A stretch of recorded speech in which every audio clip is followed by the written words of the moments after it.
जय मसीह की। प्रभु के नाम को धन्यवाद हो। आज मैं एक ऐसे विषय को लेकर आपके सामने आ रहा हूं जिसे कहते हैं आज पास्टरों के बीच में राजनीति। आज का मेरा विषय है पास्टरों के बीच में राजनीति। कभी कभी ये सुनकर और सोचकर भी शर्म आती है कि बहुत सारे सेवकाई में जुड़े हुए लोग आज सेवकाई का अर्थ नहीं जानते, आज नहीं जानते कि प्रभु ने आपको क्यों चुना है। जो अपनी बुलाहट को नहीं जानता, ऐसे व्यक्ति आज जिधर हरियाली को देखते हैं उधर ही चले जाते हैं। आज मैं आपके बीच में परमेश्वर के वचन से कुछ बातों को मैं रखने के लिए जा रहा हूं। लूका रचित सुसमाचार 9 अध्याय उसके 49 और 50 पद में, लूका रचित सुसमाचार 9 अध्याय 49 और 50 पद में लिखा है, तब यूहन्ना ने कहा, हे स्वामी, हमने एक मनुष्य को तेरे नाम से दुष्टात्मा को निकालते देखा और हमने उससे मना किया क्योंकि वह हमारे साथ होकर तेरे पीछे नहीं हो लेता। यीशु ने उनसे कहा, उसे मत रोको, क्योंकि जो तुम्हारे विरोध में नहीं वह तुम्हारी ओर है। चेले लोग, प्रिय भाई और बहनों, चेले लोग, यीशु मसीह के चेले लोग, एक प्रभु के नाम से सेवा करने वाला व्यक्ति, ये सारे चेले लोग इकट्ठे चल रहे हैं, यीशु के साथ में चल रहे हैं, यीशु के अद्भुत कार्यों को देख रहे हैं। पर एक ऐसा व्यक्ति जो यीशु मसीह के नाम को जान चुका है और यीशु मसीह के नाम से लोगों के लिए प्रार्थना कर रहा है, दुष्टात्मा को निकाल रहा है और दुष्टात्मा निकल रही है। देखिए, वचन कहता है यीशु मसीह के चेलों के अंदर में इतना भी विश्वास नहीं था कि वो सारे मिलकर भी एक दुष्टात्मा को निकाल सके। आज बड़े बड़े पादरी जितने भी घूम रहे हैं, शिक्षा अच्छा है, बोलते बहुत अच्छा है, बड़े बड़े बैनर लगा के बड़ी बड़ी मीटिंगों को करते हैं, छोटे छोटे पास्टर लोगों को जिनको छोटा समझते हैं उनको अपनी मीटिंगों में इनवाइट करते हैं, खाना खिलाते हैं, चाय पानी देते हैं, हो सकता है कुछ पॉकेट खर्चा भी दे दें। उसके पीछे भी राजनीति है। देखिए, अपने जेब को भरने के लिए छोटे छोटे पादरियों को इकट्ठा करके बड़ी भीड़ दिखा देते हैं और लाखों को जेब में रखते हैं, हजारों को बांट देते हैं। राजनीति। आज जैसे राजनीति जो दुनियावी राजनीति है, बीजेपी वाले कांग्रेस वालों को अपने पक्ष में मिलाने के लिए, अपनी पार्टी में मिलाने के लिए वो कोशिश करते हैं, एसपी वाले बीएसपी वालों को मिलाने के लिए कोशिश करते हैं। सारे भारत देश के अंदर ये राजनीति चल रहा है। एक पार्टी को छोड़कर दूसरी पार्टी में जुड़ रहे हैं, दूसरी पार्टी को छोड़कर तीसरी पार्टी में जुड़ रहे हैं। आज पास्टर लोग भी एक एरिया को छोड़कर दूसरे एरिया में सेवा के लिए जा रहे हैं, दूसरे एरिया को छोड़कर तीसरे में जा रहे हैं। कोई कहता है हम आपको 10,000 रुपया देंगे, आप अपना एरिया छोड़ दीजिए, आप ये शिक्षा हमारी ग्रहण कर लीजिए, हमारा दर्शन है, आप इस दर्शन के अनुसार चलिए। लोग वैसा ही चल रहे हैं क्योंकि उन्हें ये मालूम नहीं है कि हम जो कर रहे हैं वो सही है या नहीं। चेले लोग बोल रहे हैं, प्रभु यीशु मसीह ने चेले लोग जिनको प्रेरित का नाम दिया गया, मत्ती उसके 10 अध्याय में हम पढ़ते हैं, लूका 10 अध्याय में पढ़ते हैं, प्रभु 10-12 चेलों को भेजा, फिर 70 चेलों को भेजा। वचन में लिखा है ये सेवकाई के लिए गए, पर इनके अंदर कहीं ना कहीं एक डर था, एक भय था। एक दुष्ट आत्मा से ग्रसित व्यक्ति को निकालने के लिए सारे मिलकर भी कोशिश करने से भी नहीं निकाल पा रहे थे। पर यहां पर एक ऐसा व्यक्ति जो प्रभु के नाम से अद्भुत कार्य कर रहा है और उसको ये डांट रहे, रोक रहे हैं, बोल रहे तू अकेला चल रहा है, हमारे साथ आ, हमारे प्रभु के पीछे आ, हमारे ग्रुप में आ, हमारे बैनर के नीचे आ जा, हमारे मिशन में आ जा, नहीं तो तू अकेला सेवा नहीं कर सकता है। आज बड़े बड़े जो मिशन को बनाकर जितने भी पास्टर लोग बैठे हुए हैं, वो छोटे छोटे पादरी लोगों को पकड़ पकड़ के अपने मिशन में जोड़ रहे हैं, अपने झंडे के नीचे लेकर आ रहे हैं और बोल रहे कि हमारे पास इतने पादरी हैं, हमारे पास इतने पादरी हैं। अरे वचन के अनुसार देखिए, आपके पास पास्टर तो इतने हो गए, सेवकाई कितना है?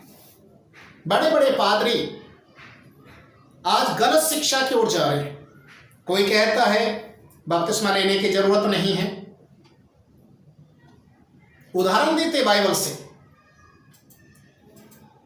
कि क्रूस के ऊपर जो डाकू यीशु मसीह के साथ लटका था, उसने कौन सा बपतिस्मा लिया? वो तो स्वर्ग में चला गया। कोई कहता है पवित्र आत्मा की जरूरत नहीं है, पवित्र आत्मा तो पेंतीकोस्त के दिन आया और उसके बाद वो खत्म हो गया। तो पतरस को क्यों कलीसिया में बुलाकर पवित्र आत्मा पाने के लिए लोगों के लिए प्रार्थना करवाया? कोई कहते दान और दसवां देने की जरूरत नहीं है। अगर दान दसवां देने की जरूरत नहीं है तो प्रभु का वचन क्यों इस बात के लिए कहता है कि प्रभु यीशु मसीह ने भी दान डाला और विधवा को डालने, जिस विधवा ने दान को डाला उसका दान सबसे बड़ा कहलाया। प्रभु यीशु मसीह के पास में दान इकट्ठा होता था जिसकी थैली यहूदा इस्करियोती के हाथ में होती थी। आज ऐसी ऐसी शिक्षाएं लोग दे रहे हैं। कोई कहता है कि संडे के दिन चर्च में नहीं जाना है, शनिवार के दिन चर्च में जाना है। कोई कहता है कि यीशु मसीह को, पवित्र आत्मा को छोड़ दीजिए, पिता को ही मानिए, पिता ही सब कुछ करेगा। कोई कहता है कि पिता को छोड़ दो, पवित्र आत्मा को छोड़ दो, केवल यीशु को ही मानिए क्योंकि यीशु ही सब कुछ करता है। अरे प्रिय भाई और बहनों, एक बात सोचने वाली बात है। प्रभु का वचन कहता है, यीशु मसीह ने बपतिस्मा देने के लिए विषय में बोला है कि जाओ तुम बपतिस्मा दो, किसके नाम से देना है वो सब कुछ लिखा हुआ है, पिता पुत्र पवित्र आत्मा के नाम से। हम कौन हैं जो इस तरीके से हम लोगों को गलत शिक्षा दें? चेले लोग इस बात से परेशान थे कि हम सारे ग्रुप बनाकर चल रहे हैं और ये अकेला व्यक्ति प्रार्थना कर रहा है, दुष्ट आत्माओं को निकल रहे हैं, ये हमारे साथ नहीं आ रहा है। आज इस तरीके से बहुत सारे मीटिंगें होते हैं, मीटिंग में पास्टर लोगों को बुलाया जाता है और ज़्यादातर उन लोगों को बुलाकर स्टेज के ऊपर बुलाते हैं प्रार्थना करने के लिए।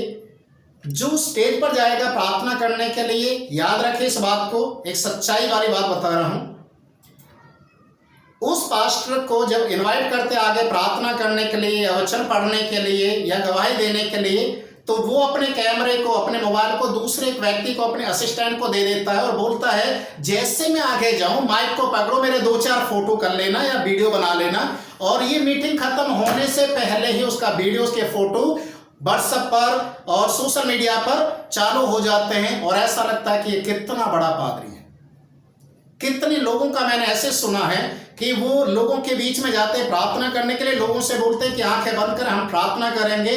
लोग इतने भोले भाले कि वो आंखों को बंद करते हैं और उसका असिस्टेंट फोटो खींच लेता है और बताते हैं सोशल मीडिया में डालकर कि ये सारे अंधे लोग हैं जिनके बीच में हम सेवा कर रहे हैं।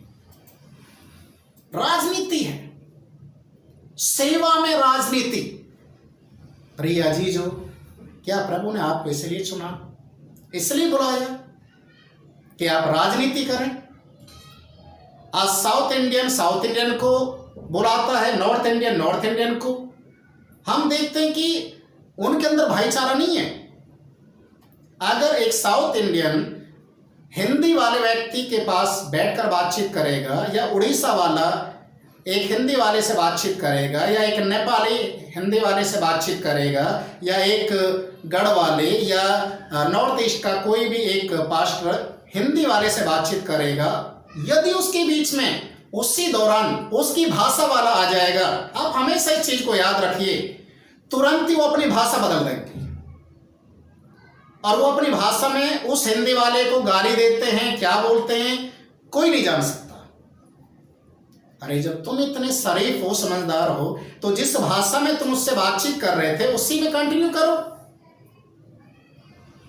राजनीति है। आज बड़े बड़े मिशन में जाकर देखिए, स्कूलों के अंदर जाकर देखिए, जितने भी स्कूल बने हुए हैं, क्रिश्चियन स्कूल हैं, हॉस्पिटल हैं, सारी जगह अपने स्टाफ को भर के रखते हैं, अपने ही। मसीहत का तो नाम ही खत्म कर रखा है। बड़ी बड़ी पोस्ट पर भी अपने ही, अगर कोई एक मलयाली बैठ गया एक सीट पर तो सारे मलयालियों को भरेगा, एक पंजाबी बैठ गया वो पंजाबियों को भरेगा, एक उड़ीसा वाला बैठ गया उड़ीसी वालों को भरेगा। अरे ये राजनीति की चीज की है। वचन कहता है कि प्रभु ने हमें इसके लिए नहीं चुना है। आज हम अपना पेट भरने के लिए, अपने परिवार को पालने के लिए झूठ पर झूठ बोलते हैं, झूठी रिपोर्टों को हम बनाते हैं, लोगों को बेवकूफ बनाते हैं। एक व्यक्ति 25 साल का व्यक्ति ऊंची पोस्ट को लेकर, उसके पिता के पास एक बड़ा पोस्ट था, पिता मरने के बाद अपने बेटे को उसको पोस्ट देकर गया। पिता ने तो जो अपने पोस्ट के अनुसार, समझ लीजिए वो कोऑर्डिनेटर है चाहे वो एक डायरेक्टर है, उसने अपना जिंदगी लगा दिया। उसको तजुर्बा था सेवा करने का, अपने हम उम्र के लोगों का आदर करता था। पर उसके मरने के बाद उसके बेटे को जब वो पदवी मिल गया, उसका बेटा अपने बैग को उठाकर चलने में भी उसको शर्म आता। देखिए, अपने बाप के उम्र के व्यक्ति को बोलता है पास्टर को कि मेरा बैग लेकर चलो। शर्म आनी चाहिए। राजनीति है। उनके लिए जाने के लिए, आने जाने के लिए बड़े बड़े होटलों के अंदर वो रुकते हैं, फ्लाइट के अंदर सफर करते हैं, खाने के लिए और रहने के लिए वीआईपी जिंदगी को जीते हैं, पर सेवा के नाम से जीरो हैं। होटल के अंदर जाएंगे, एक वेटर को 1500 रुपये टिप्स के रूप में दे देंगे, पर अगर एक पास्टर उसके अधीन में अगर सेवा कर रहा है, उसके घर में बच्चा बीमार हो जाएगा तो उसको 500 रुपये नहीं दे सकते हैं। राजनीति, सारी जगह राजनीति है।